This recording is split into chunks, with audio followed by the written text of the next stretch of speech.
ಬೆಂಗಳೂರಿನ ನೆಲಮಂಗಲದ ಬಳಿ ಅಪಘಾತ ಸಂಭವಿಸಿದೆ. 3 ಸ್ಥಳದಲ್ಲೇ ಸಾವನ್ನಪ್ಪಿರುವಂತಹ ವರದಿ ಬರ್ತಾ ಇದೆ. ದಾಬಾಸ್ಪೇಟೆ ಬಳಿ ಭೀಕರ ಅಪಘಾತದಲ್ಲಿ ಸಾವಿನ ಸಂಖ್ಯೆ ಈಗ ಏರಿಕೆ ಆಗ್ತಾ ಇದೆ. ಒಂದೇ ಕುಟುಂಬದ 3 ಸಾವನ್ನಪ್ಪಿದ್ದಾರೆ.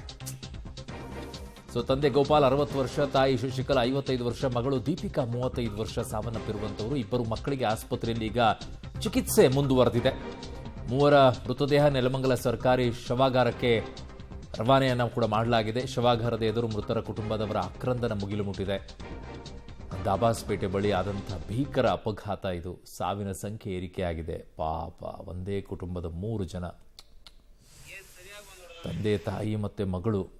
ಇನ್ನಿಬ್ಬರು ಮಕ್ಕಳೀಗ ಆಸ್ಪತ್ರೆಯಲ್ಲಿದ್ದಾರೆ, ಚಿಕಿತ್ಸೆ ಪಡಿತಾ ಇದ್ದಾರಂತೆ. ಏನ್ರಿ, ಒಂದೇ ಸಲಕ್ಕೆ ಇಡೀ ಕುಟುಂಬನೇ ಹಿಂಗೆ ಹೋಗ್ಬಿಡುತ್ತೆ ಅಂದರೆ ಏನಾಗಿರಬೇಕು. ಅವರನ್ನು ಹತ್ತಿರದಿಂದಲೇ ಇರುವಂಥವ್ರ ಪರಿಸ್ಥಿತಿಗಳು. ಯಾರಿಗೂ ಇಂಥ ರೀತಿಯಾದಂಥದ್ದು ಬರಬಾರದು. ತಂದೆ, ತಾಯಿ ಜೊತೆಗೆ ಮಗಳು ಏಕಕಾಲದಲ್ಲೇ ಸಾವನ್ನಪ್ಪಿದ್ದಾರೆ ಅಪಘಾತದಲ್ಲಿ. ಇನ್ನಿಬ್ಬರು ಈಗ ಚಿಕಿತ್ಸೆಯನ್ನು ಪಡಿತಾ ಇದ್ದಾರಂತೆ. ನೆಲಮಂಗಲದ ಶವಾಗಾರಕ್ಕೆ 3 ಮೃತದೇಹಗಳನ್ನು ರವಾನಿಸಿದ್ದಾರೆ. ದಾಬಾಸ್ಪೇಟೆ ಬಳಿ ಆದಂಥ ಭೀಕರ ಅಪಘಾತ ಇದು.